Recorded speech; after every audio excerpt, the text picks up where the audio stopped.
toutes et à tous et bienvenue sur Café Croissant, votre journal web TV, chaque premier lundi du mois à 9 h. Et puis, quand vous le souhaitez, en replay sur la chaîne YouTube de la Confédération.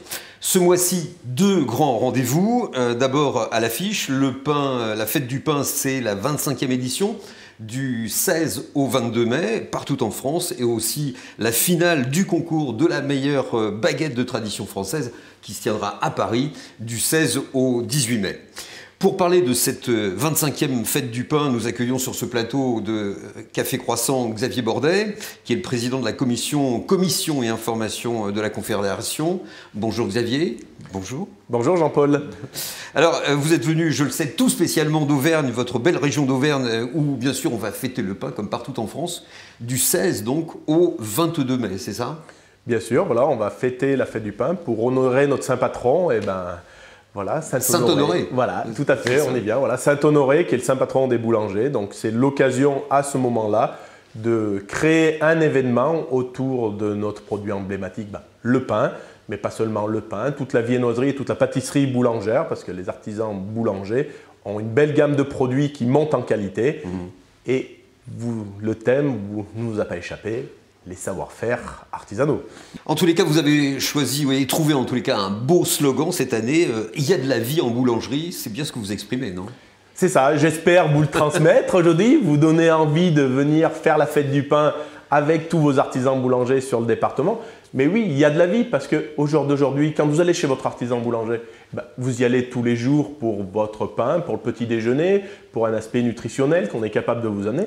Mais c'est aussi tous les événements joyeux de la boulangerie.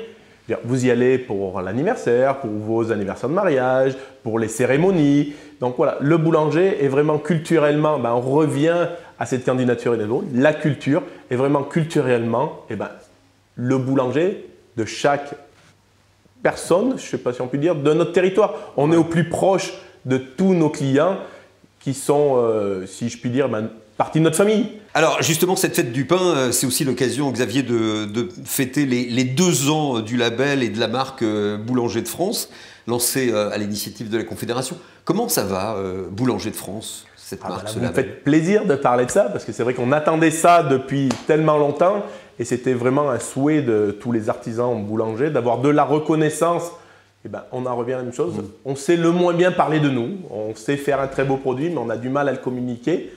La fête du pain va être l'occasion de le communiquer. Et Boulanger de France est l'occasion de rappeler qu'on produit tous les jours pour tous nos clients.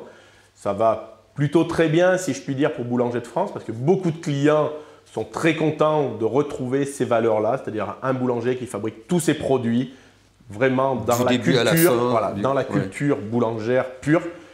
Aujourd'hui, je ne peux que appeler mes collègues à s'engager le plus nombreux possible dans la démarche parce qu'on souffre un petit peu de représentativité sur le territoire. On a beaucoup de clients qui cherchent des boulangers de France et sur certains départements, ça met un petit peu plus longtemps à prendre et ils ont du mal à voir l'intérêt, à comprendre le pourquoi. Mais le consommateur aujourd'hui, après cette période Covid, a vraiment un besoin d'identité et Boulanger de France est vraiment l'occasion d'avoir une identité forte et de fait qu'il y ait un contrôle, une certification rassure le client et prouve que nous faisons nos produits sérieusement.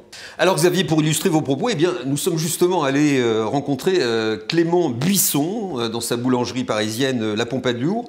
Il nous dit pourquoi il a voulu afficher effectivement le logo Boulanger de France sur la devanture de sa boulangerie. La boulangerie de Clément Buisson porte un nom célèbre et dans ce quartier du 16e arrondissement de Paris, les clients achètent leur pain à la Pompadour, comme ils disent. Ils y viennent aussi car l'enseigne affiche le logo Boulanger de France, gage de tradition, de savoir-faire et de qualité. Le label Boulanger de France répond à nos valeurs qui sont de tout faire maison et de transformer les matières brutes. Ce qu'on ne sait pas faire, on ne le fait pas tout simplement, on ne va pas l'acheter tout fait. La boulangerie de Clément emploie aujourd'hui pas moins de 30 personnes. Chacun y joue sa partition pour pétrir et cuire chaque jour ce que la boulangerie française et les artisans de Boulanger de France font de mieux. Dans le pain, il y a de la farine, de l'eau, de la levure et c'est tout. Et du savoir-faire du boulanger, de la fermentation, du temps, un pétrissage, voilà.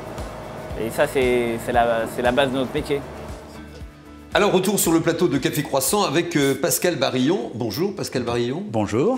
Vous êtes le président du jury du concours national de la meilleure baguette de tradition, un concours donc qui se déroulera comme chaque année, enfin comme l'année dernière, sur le parvis de Notre-Dame, durant 3 jours, du 16 au 18 mai, c'est bien ça? Tout à fait. Oui. Donc avec beaucoup de candidats?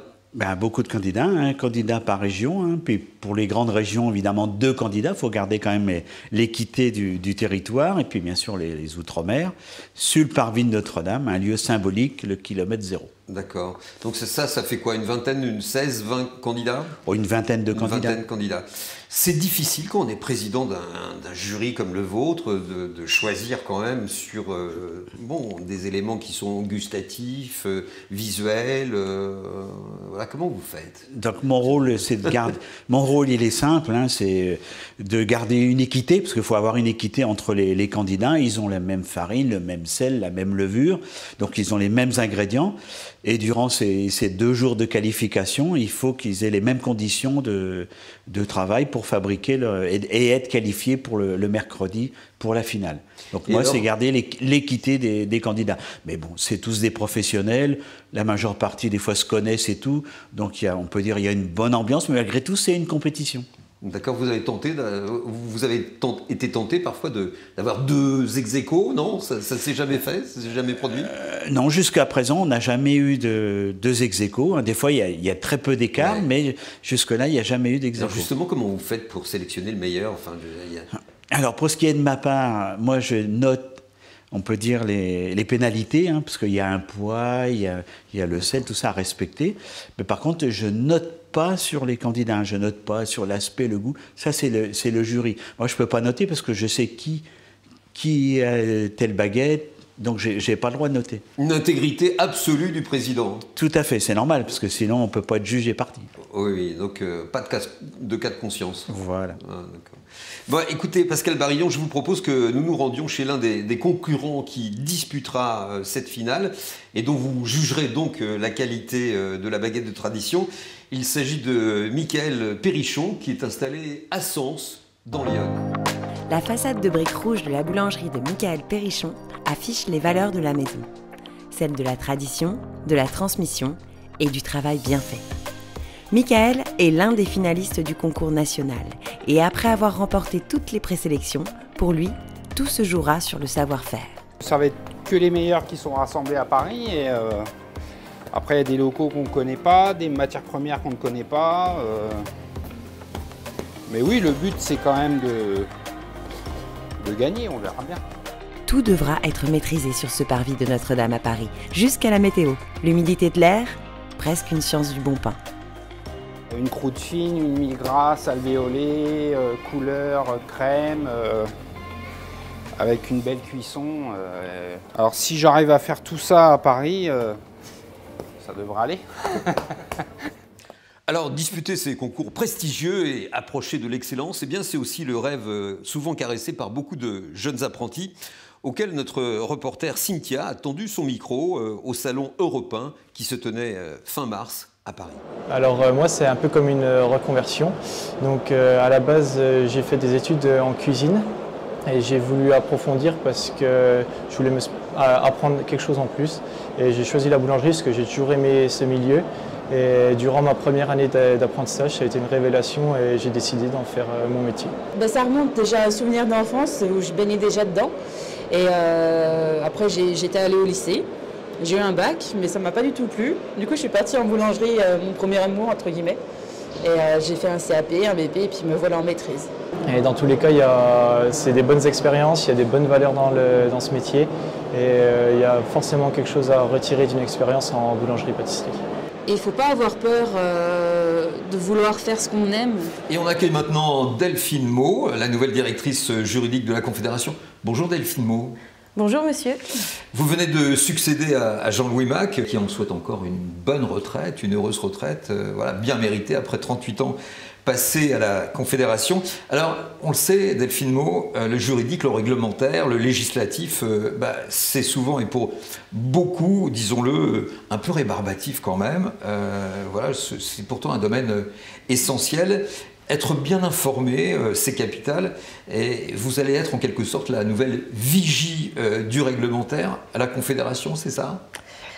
Effectivement, oui. En qualité de directrice juridique et succédant à Monsieur Mac, je suis déjà amenée à renseigner tous les groupements professionnels départementaux chaque jour, puisque effectivement les règles juridiques et réglementaires évoluent chaque jour, et il est important de pouvoir accompagner les groupements sur le territoire afin que eux puissent accompagner les boulangers, puisque c'est vrai que dans ce secteur, il faut savoir qu'il y a une majorité de très petites entreprises, donc chaque boulanger, chaque chef d'entreprise n'a pas forcément un service RH dédié qui lui permet d'être en alerte et informé sur toutes ces règles qui évoluent dans le secteur d'activité.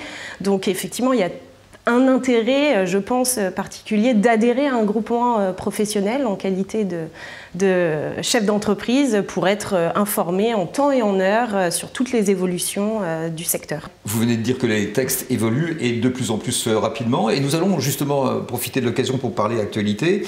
Delphine Meau, les députés ont voté le 14 février un texte qui va entrer en vigueur le 14 mai et qui concerne directement les entrepreneurs individuels et en premier lieu les artisans, les commerçants et donc beaucoup de boulangers. Qu'est-ce qui va changer pour eux avec ce texte qui va être promulgué donc le 14 mai? Alors avec ce texte, un grand nombre de mesures ont été prises. Parmi ces mesures, il y a des mesures phares, dans les grandes lignes, notamment la création d'un statut unique d'entrepreneur individuel qui permet de protéger le patrimoine personnel de l'entrepreneur en cas de défaillance professionnelle, c'est-à-dire en cas de redressement ou de liquidation judiciaire. Il est vrai que jusqu'à présent, il y avait deux statuts, donc un statut d'entrepreneur individuel et un statut d'entreprise individuelle à responsabilité limitée. Aujourd'hui, on fusionne les deux. Et ça permet effectivement de mieux le protéger parce que jusqu'à présent, il était possible, en cas de redressement ou liquidation judiciaire, de saisir les biens personnels de l'entrepreneur. Ça veut dire que le risque, c'était on peut faire faillite sur son activité professionnelle, oui, mais du même coup, perdre sa maison, par exemple. Ça sera plus possible? Ça sera plus possible. Automatiquement, pour les nouvelles entreprises qui vont être créées, prochainement, on ne pourra plus saisir les biens personnels des entrepreneurs. Bon, je me dis qu'on aura l'occasion de se retrouver assez régulièrement, voilà, à commencer par un rendez-vous qu'on va prendre où on parlera de la transmission et de la reprise, parce que là aussi, il y aura beaucoup de changements. Effectivement. Je vous remercie. Eh bien, c'est la fin de ce journal Café Croissant. Rendez-vous le 6 juin maintenant à 9 h pour un nouveau journal Café Croissant, votre journal Web TV que vous pouvez retrouver quand vous le souhaitez sur la chaîne YouTube de la Confédération et dans lequel aussi, n'oubliez pas, vous pouvez intervenir en adressant un courriel à l'adresse qui s'affiche sur cet écran. Les infos du monde de la boulangerie, eh bien, c'est aussi avant tout, rappelons-le, le magazine Les Nouvelles de la Boulangerie, votre journal professionnel qui vous informe, vous défend, vous relie aussi et qui paraît tous les 15 jours. Merci à tous et au mois prochain, donc le 6 juin à 9 h pour un nouveau Café Croissant.